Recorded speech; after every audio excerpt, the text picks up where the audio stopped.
Bonjour, bienvenue à l'amphithéâtre virtuel de la data science. Je suis Jean-Itiel Pambok.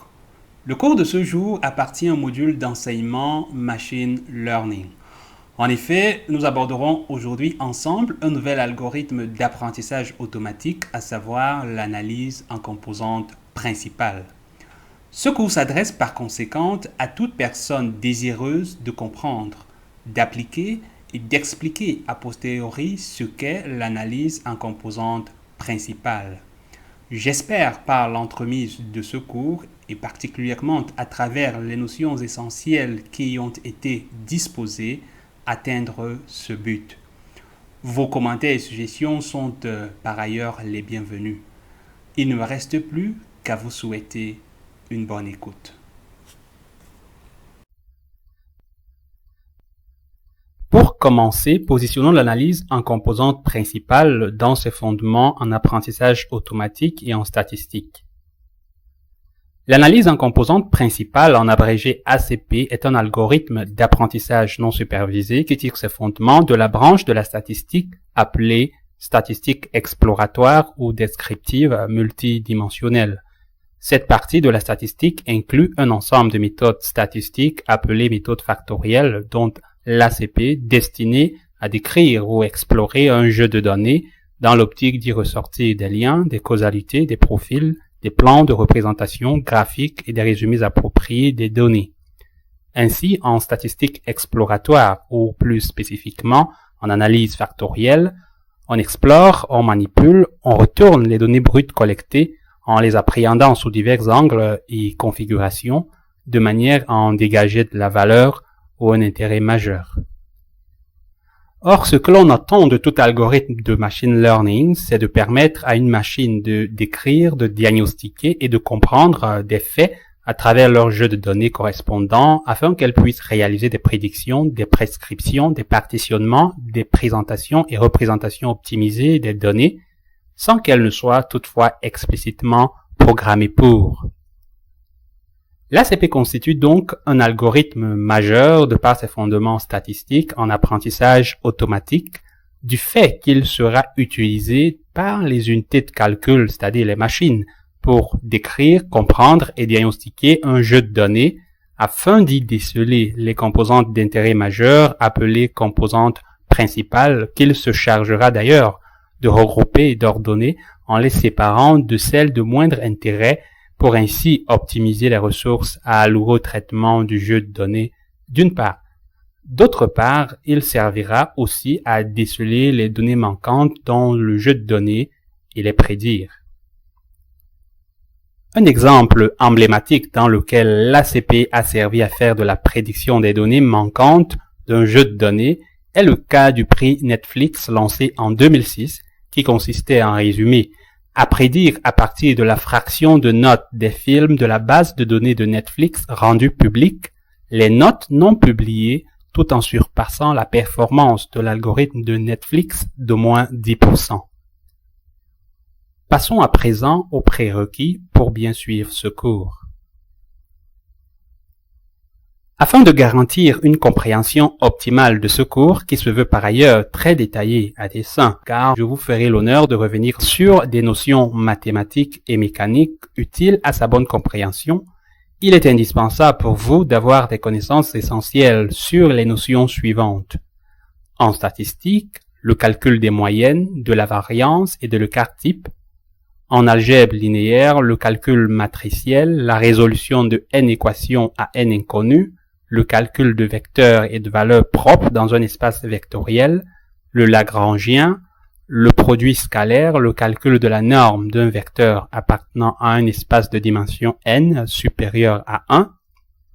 En géométrie, le théorème de Pythagore, la distance euclidienne, le calcul du cosinus d'un angle, l'orthogonalité d'une base dans un espace de dimension n supérieur à 1, le barycent d'un système. En mécanique, enfin, le calcul du moment d'inertie selon un axe donné. Voilà globalement les notions qui vous seront fort utiles pour être très à l'aise durant la dispensation, le déroulement de ce cours. Toutefois, si vous ne possédez pas l'ensemble de ces prérequis, pas d'inquiétude, pas de panique. comme je l'ai déjà signalé, je vous ferai l'honneur de revenir en tant que de besoin sur les notions indispensables pour votre parfaite maîtrise de ce cours. Cela dit, si vous y êtes, nous allons démarrer avec les motivations à la conception de l'algorithme ACP. Dans le cadre de ce cours, nous allons évoquer trois principales motivations qui fondent l'algorithme ACP, à savoir la compression des données, la visualisation des données et la prédiction des données. Si vous le voulez bien, abordons la première motivation de l'algorithme ACP, la compression des données. Vous vous attendez sans doute à ce que je vous montre comment l'enjeu de compression des données a motivé la raison d'être de l'algorithme ACP. Et je précise bien que je parle de l'algorithme ACP et non de la méthode ACP en tant que méthode statistique dont les origines remontent jusqu'en 1901 avec le mathématicien Karl Pearson. L'algorithme ACP est bien plus récent. Il voit le jour, en effet, en 1991 suite aux travaux des scientifiques turcs et Pentland au MIT Media Lab. Alors, afin de bien saisir l'enjeu de compression des données, qui constitue en réalité une solution à un problème, évoquons justement au préalable le problème posé. Dans le cadre du suivi des événements et des faits de notre société, nous mettons en place des outils de collecte de données de toutes sortes en définissant des variables explicatives des dits événements dans l'optique de mettre en évidence des liens, des corrélations et des causalités entre ces variables. La finalité étant de contrôler les événements en question et en tirer des bénéfices conséquents. C'est ainsi que, sur le plan économique, l'on fera appel à plusieurs dizaines de variables explicatives économiques pour tenter d'expliquer et de contrôler par exemple la croissance économique dans un pays pour une durée donnée. Sur le plan démographique, on se servira de près d'une centaine de variables explicatives pour réaliser par exemple une enquête socio-démographique telle que le recensement de la population et en tirer des informations d'intérêt pour maîtriser et agir sur l'habitat, l'économie sociale et familiale, les habitudes sociales, la sociologie des écosystèmes, le pouvoir d'achat des ménages, les modes et les habitudes alimentaires, la nutrition, la santé infantile et maternelle, la mortalité, la natalité, etc. Sur le plan marketing, les GAFA, entendre ici Google, Apple, Facebook et Amazon, les GAFA prendront donc en compte quelques centaines à plusieurs milliers de variables pour tenter de comprendre comment anticiper les besoins de leur clientèle variée et diverse, comment l'augmenter et la fidéliser, bien évidemment. Dans le domaine du traitement des images, tel qu'en imagerie médicale ou en reconnaissance faciale, l'on pourrait aller à plus d'1 million de variables pour correctement analyser les images et y dégager des informations utiles pouvant se traduire soit par la reconnaissance faciale d'individus dans le domaine sécuritaire ou par le diagnostic d'une maladie génétique dans le domaine de la santé, etc. Par ailleurs, une variable explicative d'un fait se représente sur un axe qui est de dimension 1. Ainsi, avoir 1 million de variables revient à faire face à un fait représentable en dimension 1 million, car l'on aura besoin ici d'1 million d'axes pour les représenter correctement. Et s'il fallait procéder à un calcul matriciel, comme c'est généralement le cas, ça reviendrait, et là, on peut considérer qu'on a également 1 million d'observations ou de lignes de la matrice, ça reviendrait donc à traiter une matrice de taille égale à 1 million fois 1 million. Autrement dit, l'on manipulerait des matrices de 10 puissance 12 éléments.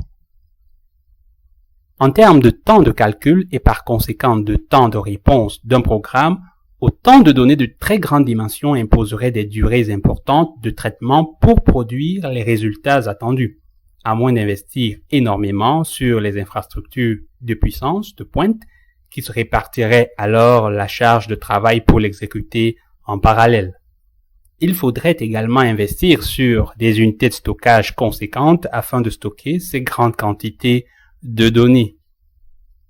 Pour mieux saisir les incidences en termes de temps de calcul et de capacité mémoire auxquelles je fais référence, invoquons premièrement le principe de la complexité algorithmique de Gauss. Il nous permet de savoir que pour manipuler, par exemple, inverser, une matrice de taille grand N égale à petit n fois petit n, le nombre d'opérations, addition et multiplication comprises, générées pour le faire est d'environ n puissance 3, n au cube. Ainsi, si nous reprenons notre matrice précédente de taille 10 puissance 12, elle générera environ 10 puissance 18 opérations.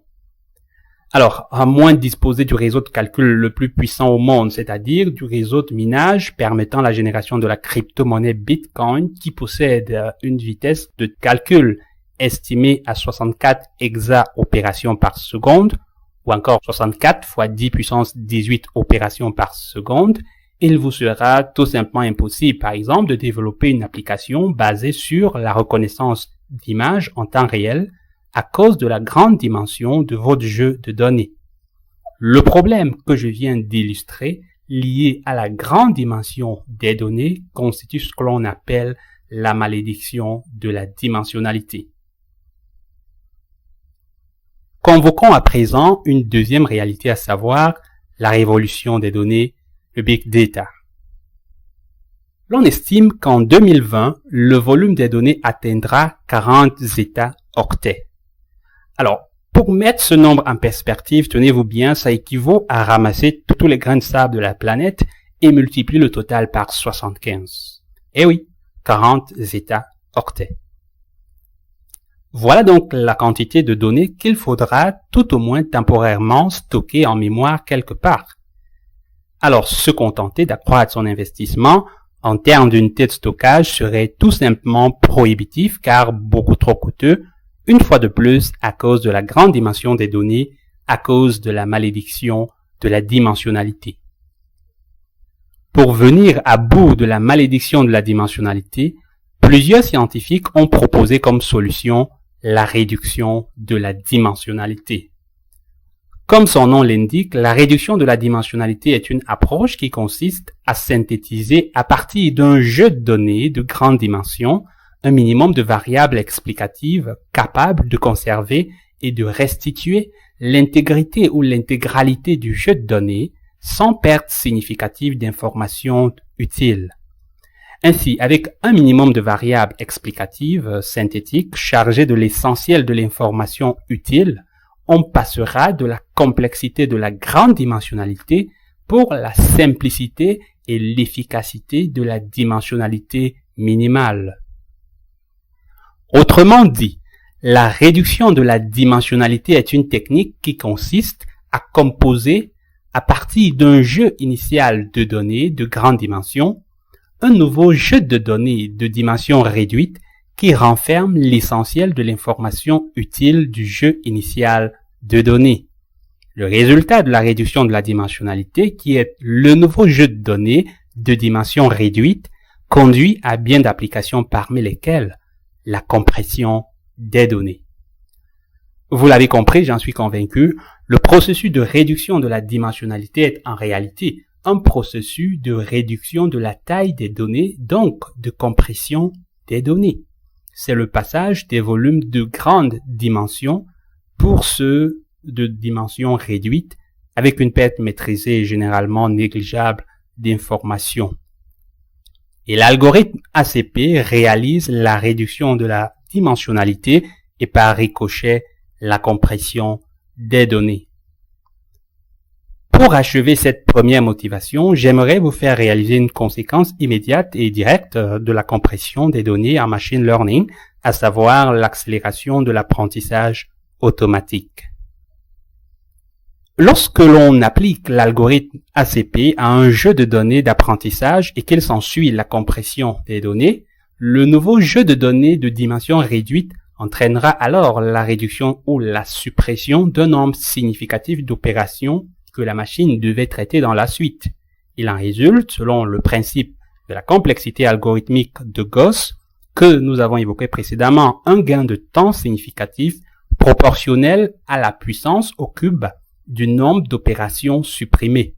Ce gain de temps va se répercuter sur les processus subséquents vers lesquels le nouveau jeu de données de dimension réduite rentrera comme input aux données d'entrée. Ainsi, le système global d'apprentissage automatique enregistrera un gain de temps significatif global qui s'appréhende également comme une augmentation de la célérité de traitement, l'accélération de l'apprentissage automatique. Voilà présenté la quintessence de la première motivation qui établit les fondements de l'algorithme ACP.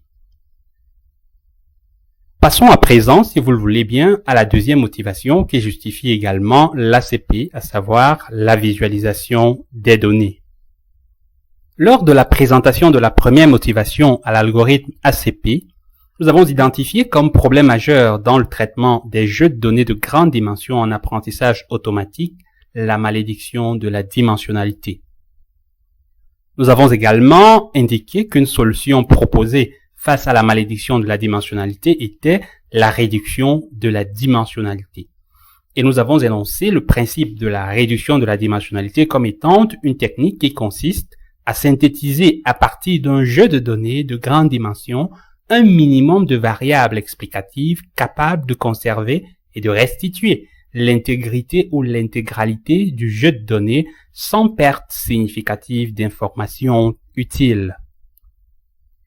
Ainsi, grâce à la réduction de la dimensionnalité, l'on peut trouver un minimum de variables synthétiques, c'est-à-dire obtenues par combinaison linéaire des variables de départ, capable de reconstituer notre jeu de données initial sans pour autant le déformer substantiellement. Sur un graphe, au lieu de jeu de données, on parlera de nuage de données ou de nuage de points.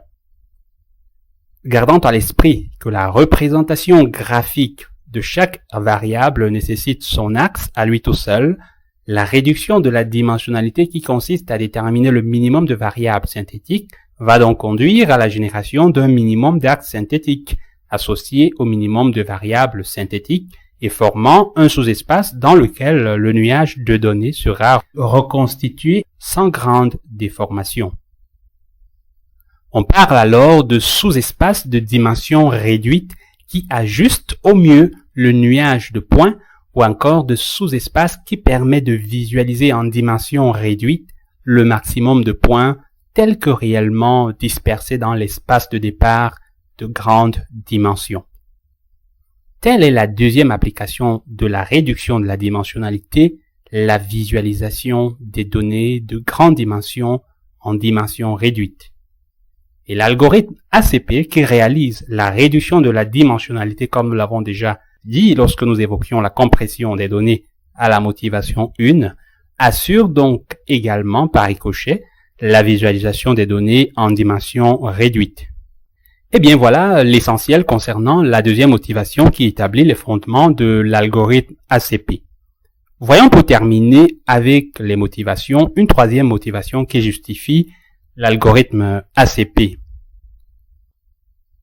L'une des difficultés auxquelles l'apprentissage automatique fait face avec certains jeux de données et qui le plus souvent entraîne une prédiction erronée ou tout simplement une impossibilité de prédiction des données, est le problème des données manquantes. Pour tenter de résoudre ce problème, plusieurs outils et méthodes ont été proposés tels que la suppression du tableau de données des lignes possédant des données manquantes pour ne travailler qu'avec celles dont les données sont complètes, le remplacement des données manquantes par des zéros, le remplacement par la valeur moyenne de la variable correspondante, ce que l'on appelle l'imputation par la moyenne, le remplacement par une grande valeur choisie, etc.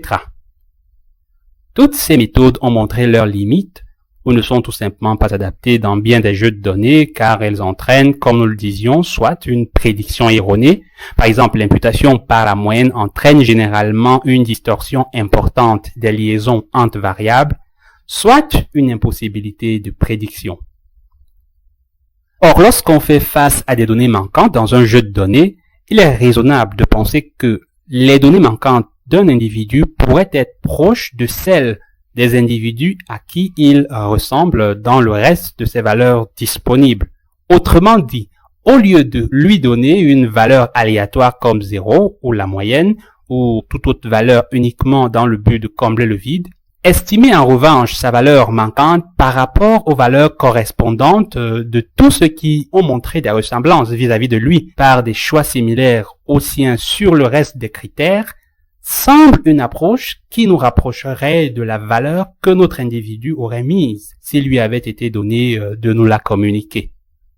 Par exemple, si nous avons 7 philosophes dans un jury qui doit évaluer un candidat dans 5 thématiques de philosophie que sont la vérité, les mœurs en société, le travail, la maïeutique et le bonheur, et que 2 d'entre eux, à savoir les philosophes Matimbe et Ambassa, ont chacun une note manquante respectivement sur les thématiques, les mœurs et la maïeutique, l'on pourrait décider soit de remplacer les vides par des zéros pour compléter le tableau de notes. Ça signifierait que Matimbe et Ambassa auraient attribué la note de 0 sur 20 au candidat.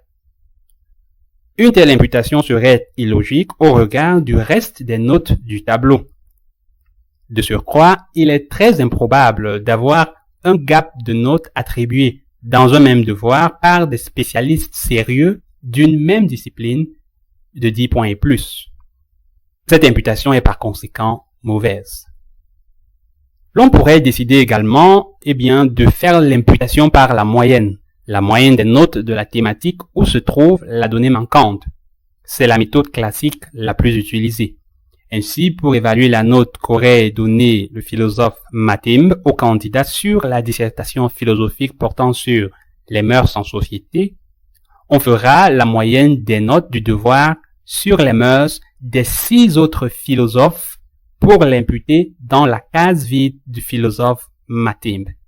Ça reviendrait à additionner les notes suivantes, 12,5, plus 8,5, plus 10, plus 8,5, plus 7,5, plus 11, la somme, le total, divisé par 6, ce qui nous donne 9,66. En faisant la même chose pour la note manquante du philosophe Ambassa, on obtient 13,5. Autrement dit, le philosophe Matimbe aurait attribué une note avoisinant 9,5 sur 20 au candidat sur les mœurs en société, tandis qu'Ambassa lui aurait donné 13,5 sur 20 sur le devoir la maïeutique. Alors, on pourrait croire que c'est une approximation acceptable des valeurs réelles qu'auraient donné nos 2 philosophes. Mais si l'on regardait ce problème de données manquantes de plus près et sous un autre angle, celui des proximités et ressemblances entre individus et des liens entre les 5 devoirs, qu'obtiendrait-on?